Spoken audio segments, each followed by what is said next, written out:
Paul McCartney is back where he once belonged, centre stage. How old is too old to be a pop star? I thought 30 was too old, and when I was about 25, I looked at 30 and thought, I'm going to have to be doing something different then. But then things were still happening, and the records were still selling, and people were still coming to our concerts. So then I thought 40 is way, way too old, and you just can't do it. Now, coming up to 50, thank you very much, I can't believe it as I hear myself say that, but it's true. Yeah, you sort of think, 60's nothing, But she was just 17, you know what I mean, and the way she looked was way beyond bed. The last time he did this, a live concert tour, was 13 years ago. As for the songs, well, a lot of them he's never performed on stage since the bitter breakup of the Beatles. Well, she looked at me, and I could see. I think enough time's gone by now. God, you've got to forget that stuff at some point. You can't just be some sort of dreadful old prune, bitter and twisted about the past, so I've got over all that now. Did you have to relearn them, literally? Relearn the words? Some of them, yeah. To relearn them. Well, after like 20 years, you forget, How much do you remember from 20 years ago? I know the words of most of your songs. Oh, well, no, this is one of the problems, because the people in the audience do know them better than me. But it was quite funny, actually. We were in Europe, and we saw us standing there, I think it was, and I was singing, I'll never dance with another. And there was somebody who'd done all the words, and they knew them all exactly, and I was looking at this person in the audience like, bloody hell, I'm going to get them wrong. And then she got it wrong. It was great. She said, I'll never dance with a number. Ha, ha, ha, ha. Got you.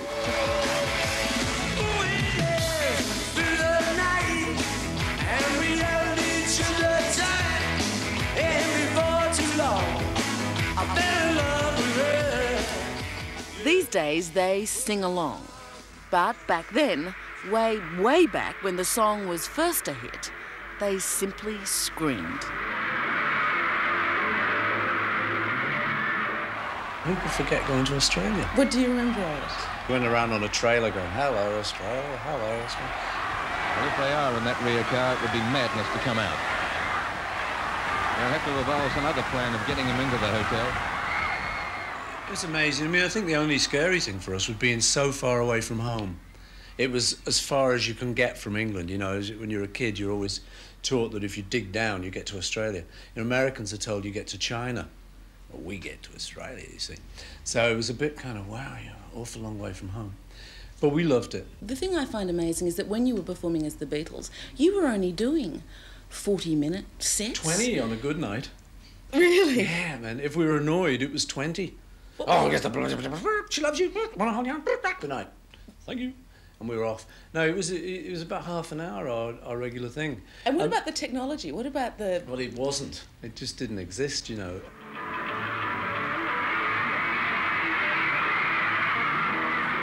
Easy to forget how simple, how basic it all was. They rocked the world, and you couldn't even hear the lyrics.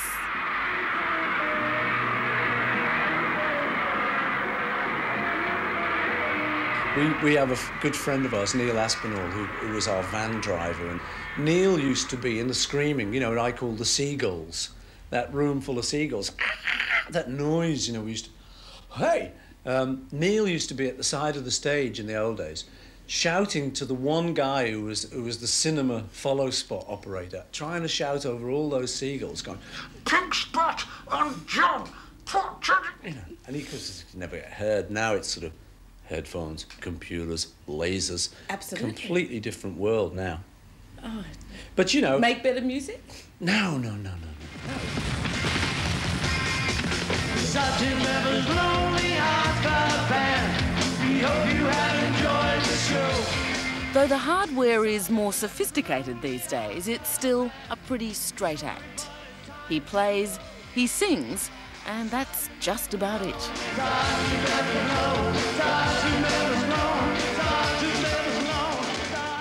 I mean, in this era of Michael Jackson and Janet, can you dance? Can you do any of that movement? Ooh, I can. Ooh, I surprise myself. You know, I'm one of those people, like, I really think I can dance. Oh, you know, you get that stuff when you go down the disco or somewhere. I'm like, I'm dancing fool. No, you know, I like all that, and but it's not what I do for a living. If I want to try and be sexy, Madonna's always going to outdo me.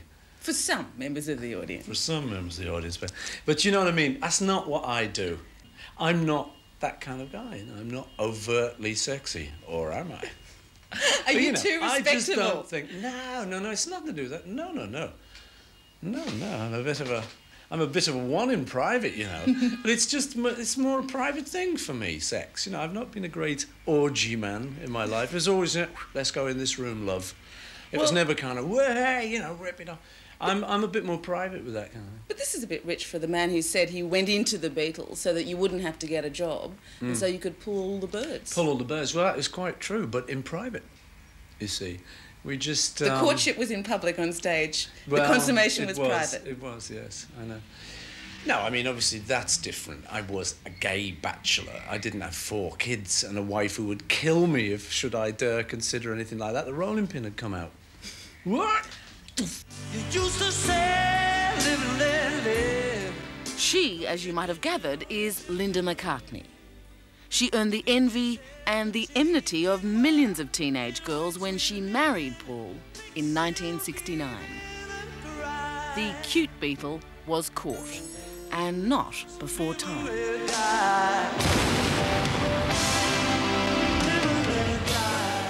How wild were those days?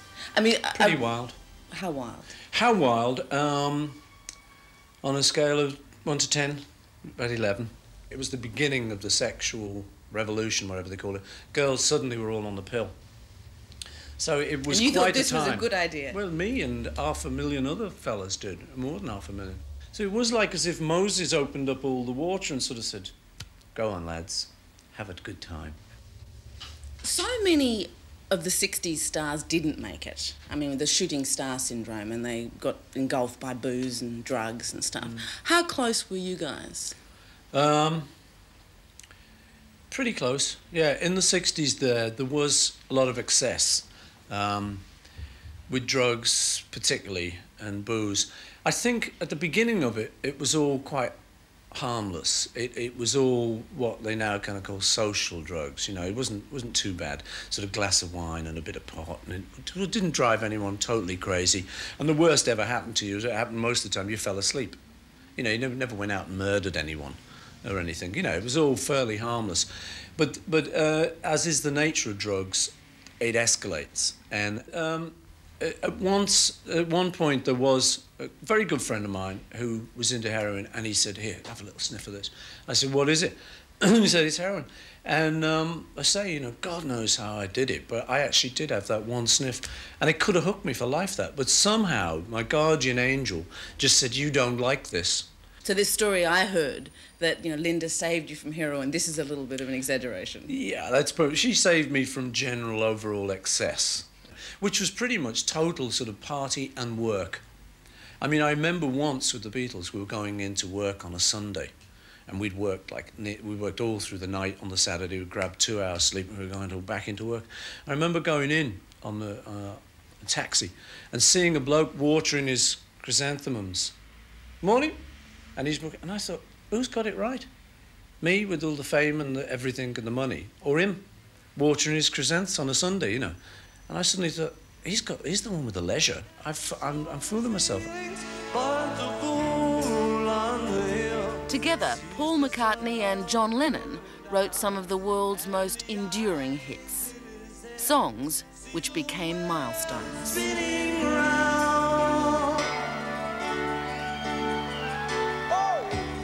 At the height of their fame in the late 60s, the partnership collapsed. It was an ugly and public divorce. I know the most difficult period was when when the Beatles had broken up and John was downing me in public. That was probably the worst to take, because I knew he's got an opinion that a lot of people listen to. If it was just a critic saying, oh, McCartney's stupid, you know. But when it was John sort of saying things like, all you ever did was yesterday, I mean, that's hurtful. But it was pretty savage. We were fighting. It was very savage stuff. I don't know if it was that savage, actually. He just sort of said, you know, as a total drip and all this. But his general portrayal of you was, you know, a lightweight and that whole era. Yeah. That I'll tell you what hurt about it. I knew it would stick, like mud to the wall. I knew it would stick.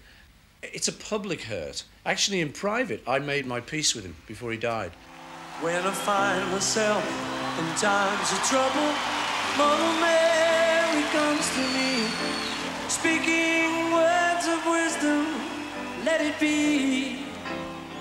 The thing I'm glad about was I never came out with my huge chip on my shoulder about John. Because he's dead now, and I would be so brought down if that all was in the air. You know, if I'd put my answer out, and I resisted. I just thought, it's just John. He's always goofing off. John was always goofing off. You know, he would always just come out with, oh, you know, there's a mate of mine, he's called Magic Alex. He's my guru. Oh, yeah.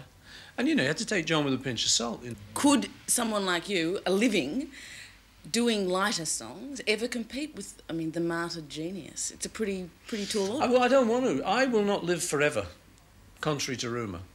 So I will have my day.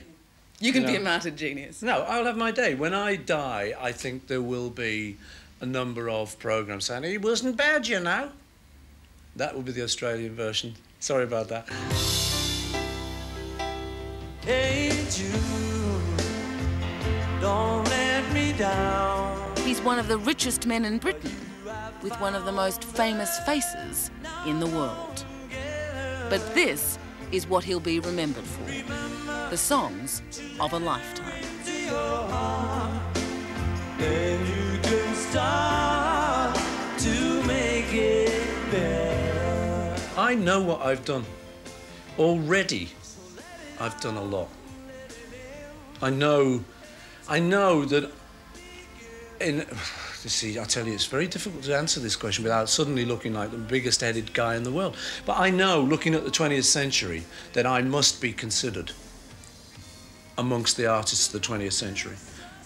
I must be in the top 20. How do you know that, from record sales? No, just I'm a big-headed git, that's how.